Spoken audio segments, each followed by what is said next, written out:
Детали юбочки у меня готовы, полочка, спинка, и мы начинаем сшивать нашу юбочку. Ну и, конечно же, сшивать начинаем с выточек. Я складываю вот так выточки, скалываю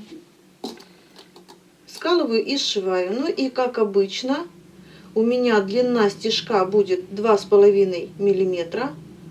Так, скалываю я, глядя на ту сторону, чтобы у меня стороны выточек сходились. Выточки, конечно же, мы с вами прорисовали, откопировали на, на подкладочные детальки. Обязательно сшиваем выточки точно так же, то есть на том же самом месте и той же самой ширины выточки должны быть и на подкладке.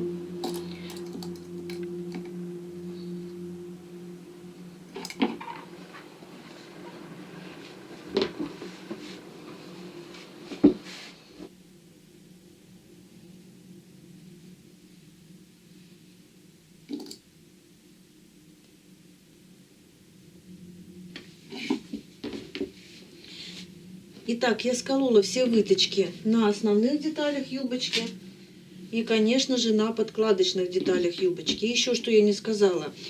Детали пояса я буду дублировать. Причем дублировать я буду и основную деталь пояса, то есть внешнюю, и внутреннюю.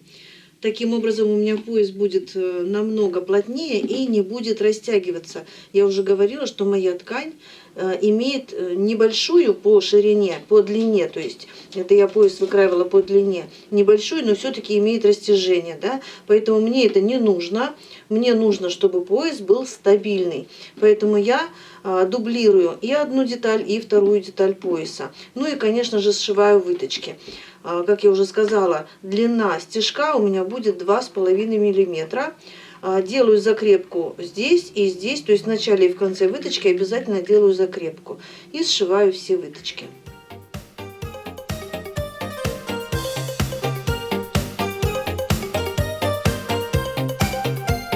Жил на свете гитарист Витюша, парень клёвый, сорвиголова. Но однажды он влюбился в Ксюшу. Сказал он девчонке тогда: Ксюш, Ксюш, Ксюша, юбочка из плюша, русая коса. Ксюш, Ксюш, Ксюша, никого не слушай и ни с кем сегодня не гуляй. И ни с кем сегодня не гуляй.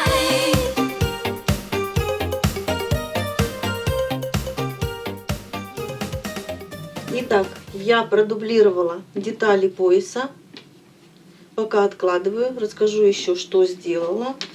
Значит, выточки на юбке, на основных деталях. Выточки я заутюжила навстречу друг другу. И на спинке, и на полочке навстречу друг другу.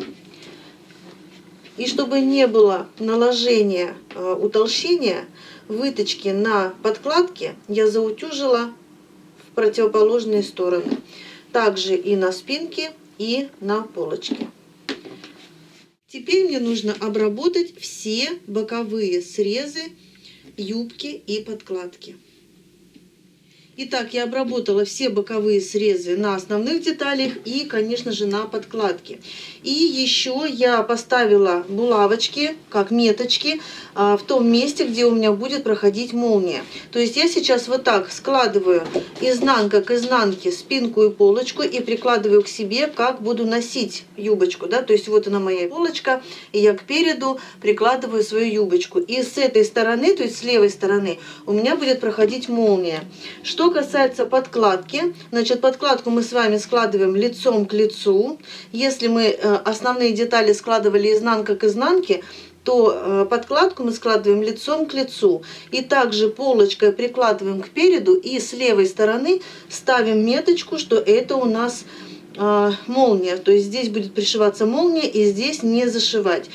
То есть я сейчас вот так складываю лицом к лицу. И подкладочку, и основную деталь я складываю лицом к лицу. И сшивать буду на 1,5 сантиметра. Ткань достаточно тоненькая, достаточно рыхлая. И сеточка у меня рыхлая, то есть подкладочка. И лен, конечно же, он тоже не такой, что прям плотный. Поэтому сшивать я буду 2,5 миллиметра длина строчки, длина стежка.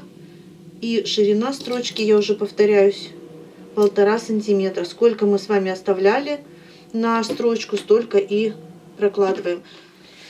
Так, то же самое я делаю с основными деталями юбочки. Также лицом к лицу скалываю и сшиваю точно так же.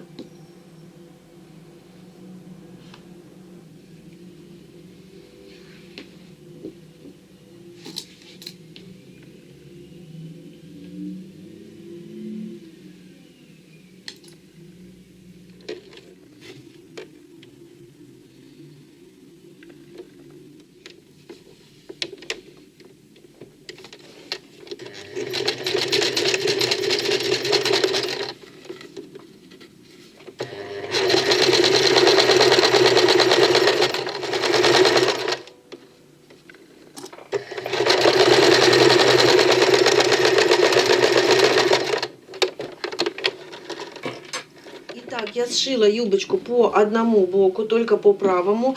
И шовчик разутюжила, видите? Разутюжила. Шов шириной у меня 1,5 сантиметра, то есть так, как я задумала по выкройке. И посмотрите, как красиво, без всяких волн, ровненько лежит боковой срез, несмотря на то, что он у нас имеет все-таки неровность, да, то есть у нас есть линия бедер, и она плавненько переходит в талию. То есть все красиво, аккуратно, при этом вот так, когда мы разворачиваем, никаких волн нет. Это за счет того, что мы с вами делали мягкой, более мягкой линию бока, убирали по 1 сантиметру с каждой стороны и вкладывали их в выточки. То есть это вот за счет этого. Ну и теперь переходим ко второму боку нашему, к левому, там, где у нас будет молния пришиваться. Все-таки какая нам нужна молния? Значит, у меня ширина пояса будет 3,5 сантиметра. Плюс 1,5 сантиметра на шов. Мы оставляли вот здесь 1,5 сантиметра. Получаю 5 сантиметров. И высота бедер у меня, у моей модельки, 18 сантиметров. То есть у меня получается 23 сантиметра. Плюс вот сюда необходимо оставить хотя бы 3-4 сантиметра. То есть здесь должна быть в любом случае свобода. Ну, плюс 5 сантиметров. У меня получается 28. То есть молния у меня как минимум должна быть 30 сантиметров. Вот смотрите, у меня есть два вида молнии. Одна более, конечно же, подходит больше по цвету, но она у меня 25 сантиметров. Даже, ну, если вот так вот взять, то у меня получается даже 24 сантиметра. Хотя молния считается 25. Да, но получается у меня 24 сантиметра, если по факту. И вторая молния, которая практически не подходит по цвету, но у меня, к сожалению, другой нет. То есть ни светлее, ни длиннее, ни короче, ни темнее, ничего нет. 50 сантиметров. Значит, я к этой юбочке выбираю все-таки вот эту молнию. Именно вот эту. Она у меня будет потайная, я сделаю максимально возможным, чтобы ее не видно было, но все-таки она по длине мне больше подходит. Значит, 50 сантиметров.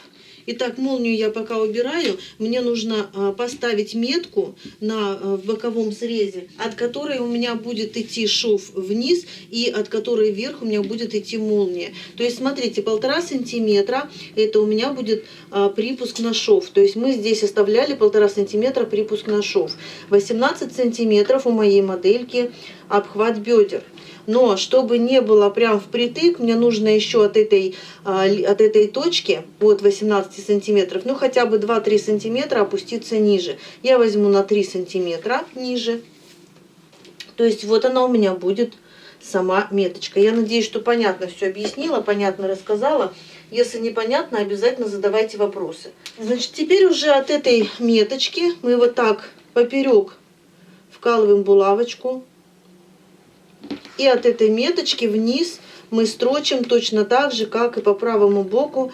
Ширина строчки будет у меня 1,5 сантиметра, длина стежка также 2,5.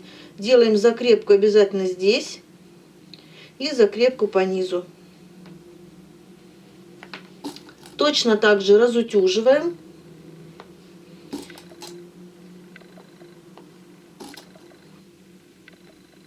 Так, и теперь смотрите, вот здесь мне тоже нужно прорисовать припуск 1,5 сантиметра. То есть его нужно прорисовать обязательно, чтобы у нас получилась ровная, красивая строчка по молнии. То есть мы должны пришить молнию идеально, чтобы вот здесь у нас все сходилось.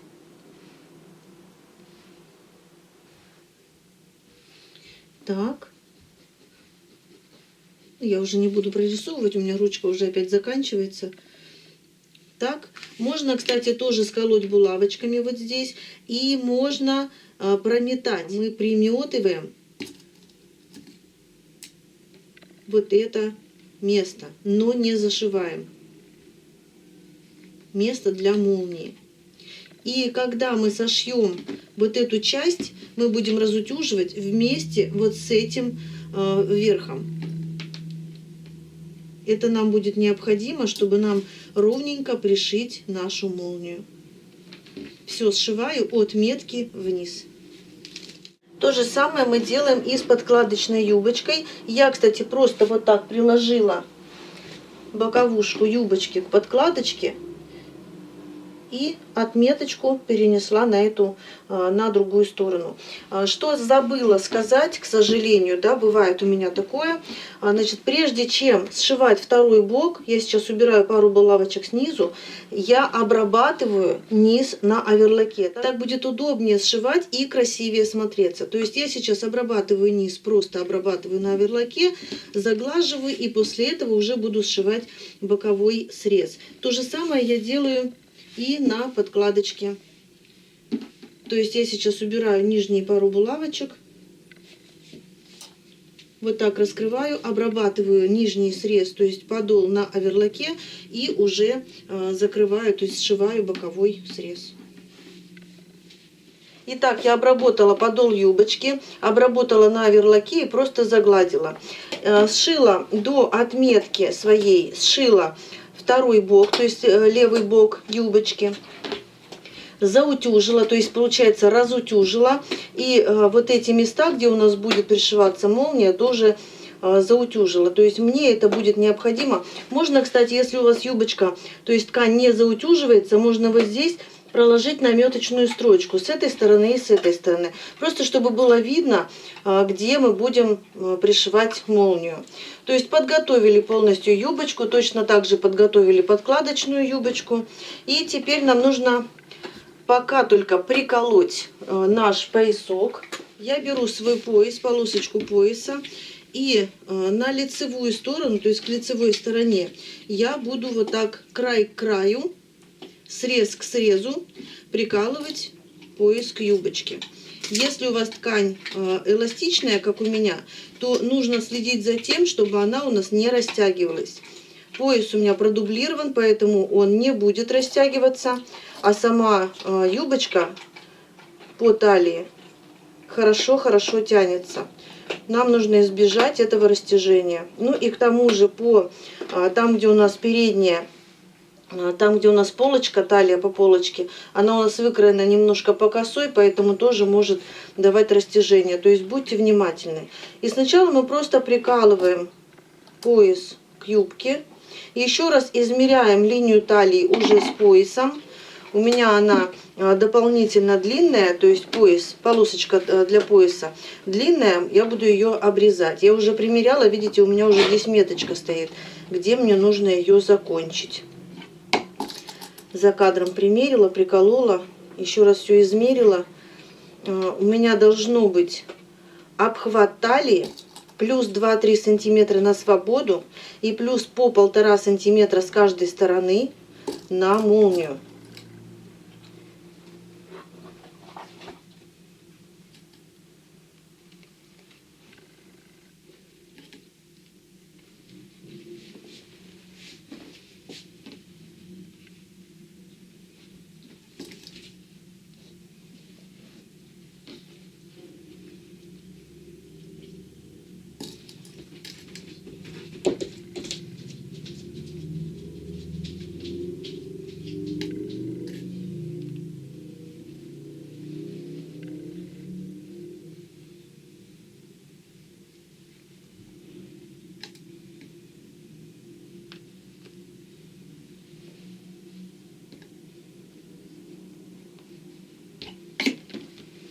Итак, я приколола пояс.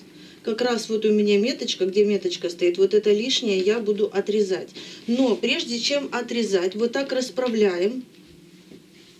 Берем сантиметровую ленту, я вот так ее разложу, чтобы было видно. И вот так от края, так, здесь у меня булавочка, я ее вот так приколю. Вот эти, совмещаем вот эти срезы, края.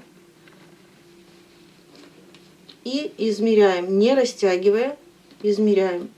Так, и у меня получается, сейчас точно, 31 сантиметр. Значит, берем 31 сантиметр, ну, умножить на 2 это 62 сантиметра. Отнимаем обхват талии, в моем случае это 57 сантиметров. Отнимаем 2-3 сантиметра на свободу.